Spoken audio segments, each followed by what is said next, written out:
Yeah, AD has not been practice with us. He's working on the side.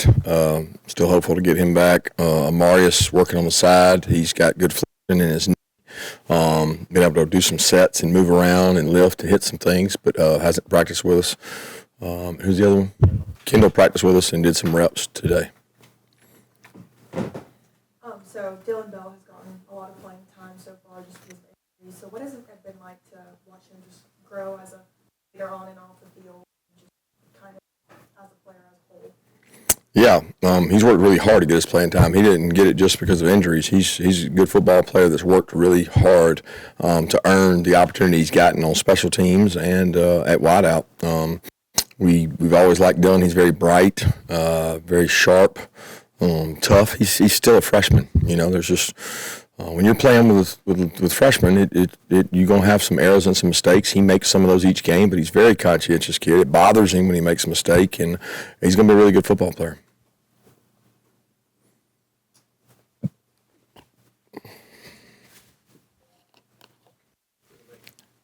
Kirby, you talk about the loss of Nolan and what it means for the defense against Tennessee. Yeah, he's a great leader.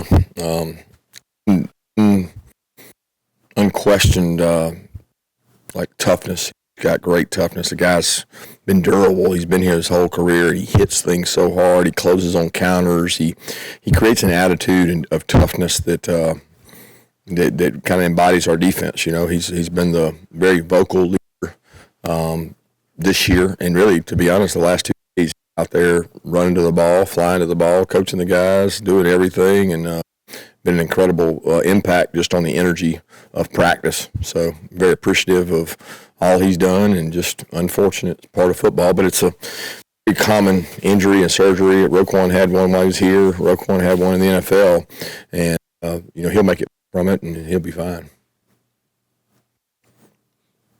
I was just going to ask you on Nolan. Do you know? I understand releases surgery will be on Thursday. Will he be able to turn around and get out there and be on the sideline Saturday? I think it's out. I think he'll be there. I'm hoping to have him at practice Thursday if they'll let him and get him back out there. He does a great job. He's like an extra coach because he's so enthusiastic and so getting after it, and he has energy. So hoping he'll be out there Thursday. That's what I was wondering. Are there any domino effects? Obviously, you're going to have to be moving people around to fill that role. Do you see any domino effects any other places as a result of Nolan's absence? I don't really know what you mean by domino effect. I mean, the domino effect it would have been in Saturday second half, right? Robert Beal played, Chaz played. It's just next man up. It's what football is. More mixed match is what I'm talking about. Like other people, other positions, it looks certain roles that maybe he was filling. Not really. Not necessarily. We got an outside linebacker room to feel comfortable with. Those guys play outside linebacker. Those MJ Sherman and Marvin, all those guys do a good job. They'll get Chaz reps there.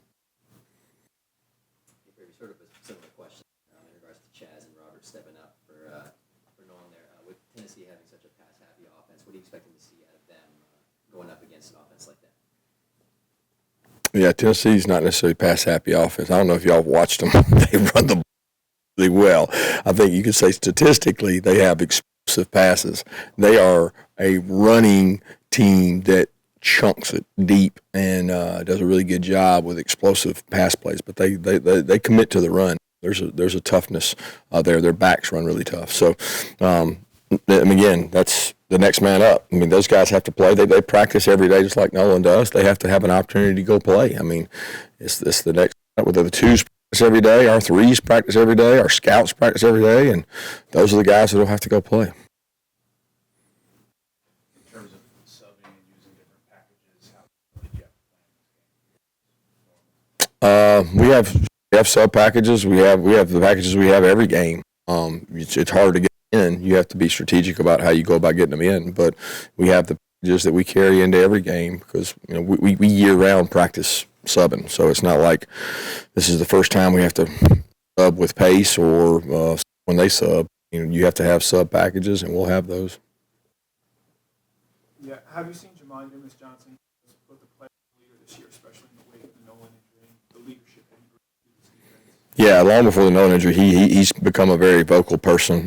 He practices really hard each day. He asserts himself to the different groups. He commands respect the way he plays and practices, and that's really what you want out of your Mike linebacker. Kirby, I think you guys are number 2 in the country in scoring defense after losing 8 stars in the draft. How are you able to piece it back together, and where do you think you are? Is it more recruiting, coaching, understanding the No, I don't have a great explanation. It's just the standard. It's not like because you lose good players doesn't mean you're not going to be good the next year. I think that's maybe that's an expectation some teams have. It's not the expectation of any team I've ever been a part of. The expectation is you're going to be good because you recruit good players and coach hard. And the kids that were playing last year that are playing now, they were every day I came in this group, they were out there practicing too. They were getting better too, and they played well. They play hard, play us a group really well. I'm not saying that we're as talented as we were last year, but they play hard, and they got to continue to do that to have success. Humility is the one we play, as we always say, and we had 2 good quarters last week, and then we had one really bad one. So we have to stack those positive quarters together. Kirby, what development have you seen from Marvin Jones Jr. just through his freshman year? He's great. He's really increased his toughness. He's a really good athlete. He's gotten so better. I don't think even he knew what he was getting into in terms of contact, physicality, big boy ball. But he's been down with the scouts. He's been with us. He closes on counters. He understands football. He's got good instincts. He probably would have played more last week, but he was a little sick 2 days before the game, and we weren't able to play him on special teams. But he's been repping and hard this week.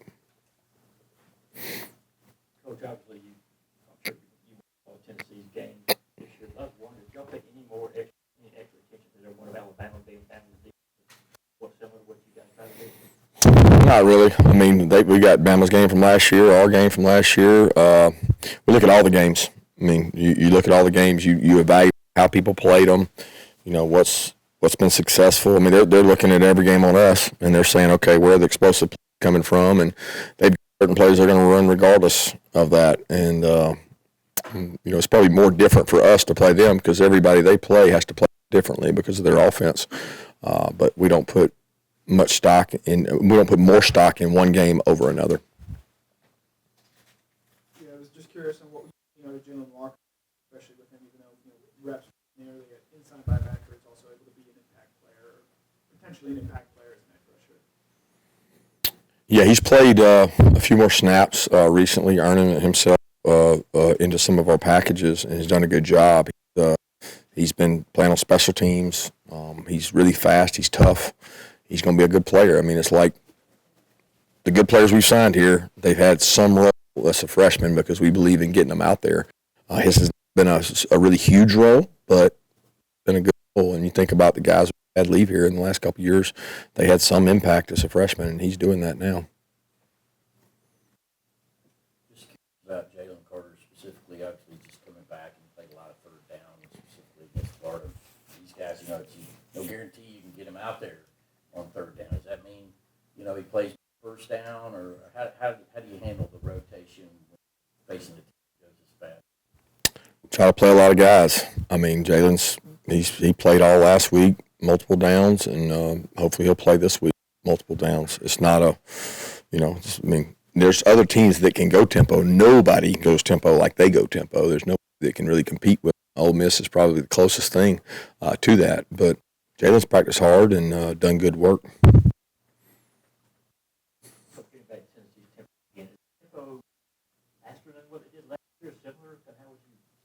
I couldn't tell you.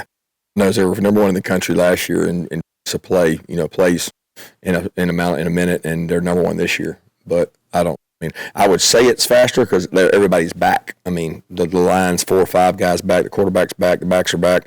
Receivers are back. So when you get everybody back, it's like that's them being back. You know how to do it faster. You know how to do it quicker and get in and out of plays, which they do a great job of doing. Kirby, can you explain the difference between the Jack linebacker spot and the Sam, and how easy difficult is it for somebody that's gotten the majority of their reps at Sam transition into playing for Jack? Yeah, it's not a problem. They sit in the same room, and they're only on the field when we're in a regular package. So sitting in that room, you're learning Sam and Jack. Some kids have the knowledge to play both, like Nolan. He played both his whole career here. Chaz plays both. Some kids we limit to one role and teach them just one thing. But if you're going to be in the room and develop as an outside linebacker in football, you need to learn to play Sam and Jack. And they're really interchangeable. In some defenses, they're no difference. In some defenses, they're a little more intricacy to go with being the same. But it's important that you develop, because in the NFL, they play with a Sam and Jack. And there's very few schools in the country that will teach a Sam and Jack how to play, because they all want to play nickel. And that's not what we want in the NFL. Talk about Nolan going out there past couple days in practice to kind of teach, talk to the guys on the side. What's kind of your expectation for when a guy's injured, whether it's for a season? What's your kind of expectation for how they go around practice, how they go around game day, though they can't, be on the field? The expectation is they get healthy. If it's a return date soon, they're in the training room, they're rehabbing. There's nothing to really do right now. So he's got great energy. I talked to him and asked him to help lift spirits and push, and that's his role when he was practicing. So I don't want him to change now that he's not. And he's out there flying around and helping us out. So it's great to have him take that. Not all kids do that. Sometimes it's they get dejected or down to the dumps, but he's not been that way.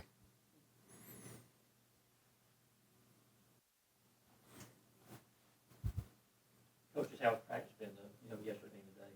That was good. Probably better yesterday than today. A little more juice yesterday, but today was good. Really physical practice. Our typical Tuesday schedule with some differences in there to prepare for Tennessee. But I expect the guys to rebound and have a better one tomorrow. But it wasn't our best Tuesday, but they still got after it. Take a couple more questions. Ready?